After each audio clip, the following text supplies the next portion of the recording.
sangat mencoba melakukan fase pertama bahwa dia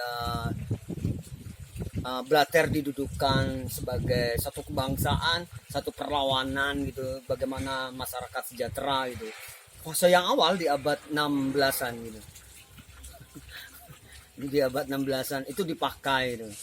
Kemudian di eranya 1980, Blatter, bandit-bandit yang memang menggunakan cara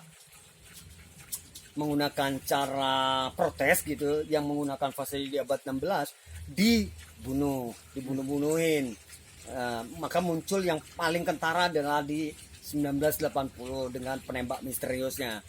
Tapi setelah itu politik 1980 digunakan bandit yang sebagai kejahatan ketamakan, kejahatan sebagai satu survive, dijadikan adu domba. Era Orde Baru menggunakan itu sampai runtuhnya, sampai satu runtuh. Kemudian pasca reformasi, akibat dari produksi Blatter yang dijadikan adu domba, maka muncullah Blatter yang jadi bupati pasca reformasi. Dia semakin didudukan, semakin lain tuh, gitu. Nah, karena memang sudah ditempa di produksi Orde Baru gitu. Di Orde Baru kan ditempa dengan sendirinya. Dia sudah belajar satu kuasa gitu, pelan-pelan gitu kan.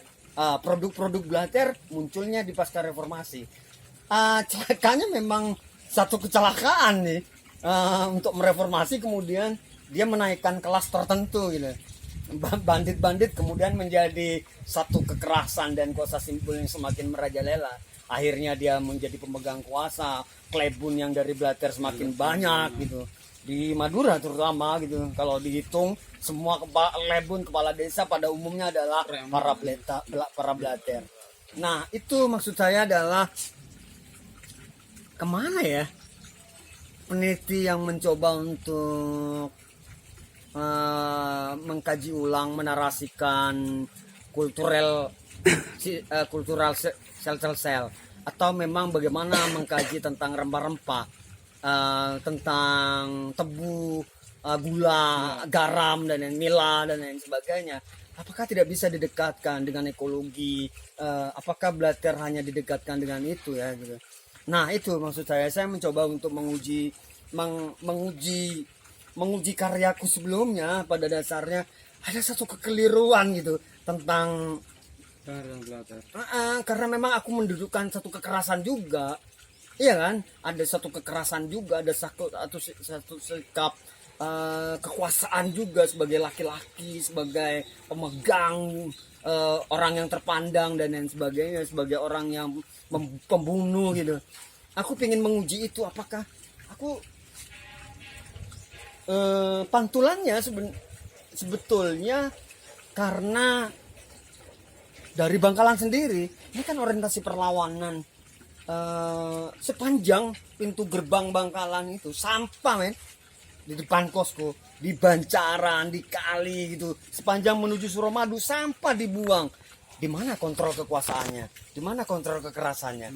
Aku mempertanyakan itu, apakah Blatter tidak bisa didekatkan dengan ekologi? Ini tugas siapa ya?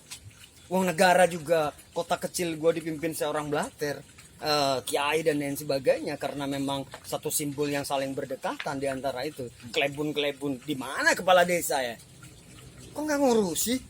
Kok nggak kontrol?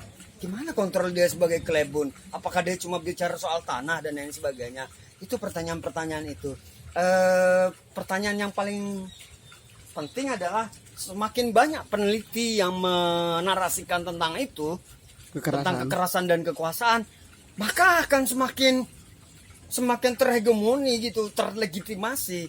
Satu hal yang menurutku adalah satu kesalahan yang menurut aku setuju dengan Kyoto Review Southeast Asia adalah ini terjadi karena dua hal: lemahnya institusionalisasi dan penegakan hukum. Dua hal itu, Madura, Bangkalan terutama, saya nggak ngomong di tempat yang lain, Bangkalan karena memang ini pantulan, lemah main hukum. Korbannya adalah rakyat kecil, kelas bawah, dihabisi, itu dan lain sebagainya. Aku melihat korban lagi kekuasaan adalah korban perempuan. Korban diajak perempuan, kemudian diajak ngibling sama ke dinas gitu. Dinas ini alasannya adalah dia pura-pura sebagai aktivitas pekerjaan tapi dientot tut tut tut gitu kan. Di satu sisi si suami tahu gitu kan, di satu sisi suami tahu kalau istrinya dientot. Cuma kan persoalannya adalah dia THL. Nanti dua-duanya THL nggak diangkat-angkat SK-nya. Waduh, itu memainkan kekuasaan semacam itu gitu. Banyak temanku lagi usia 14 tahun mengabdi sebagai THL, lulus sekolah men. Sampai sekarang pengadilan tinggi nggak pernah mengikrarkan. Curhat tuh sama gua. Korbannya perempuan banyak. Tapi di satu sisi paradok. Perempuan juga yang membuang sampah-sampah sembarang tempat, emak-emak juga gitu. Tapi persoalannya adalah aku bercuriga jangan-jangan laki-laki juga ikut andil gitu loh, ikut andil. Fayad juga mau ngomong gitu kan. Nah, jangan-jangan ngomong maksudnya memang dia meyakinkan bahwa perempuan yang membuang sampah, tapi aku mencoba untuk mempertanyakan apakah laki-laki hadir di sana. Bisa jadi peng gitu. Maksud tuh ini pertentangan semacam ini yang aku mencoba aku suarakan. Sampah sebagai apa ya? Pemilihan material aku pilih adalah materialnya sampah dulu misalnya.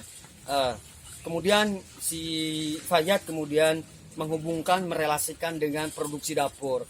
Karena dari dapur terjadinya sampah, misalnya wajan atau apa, cuma memang bagaimana nanti memproduksinya seperti itu gitu. Aku pikir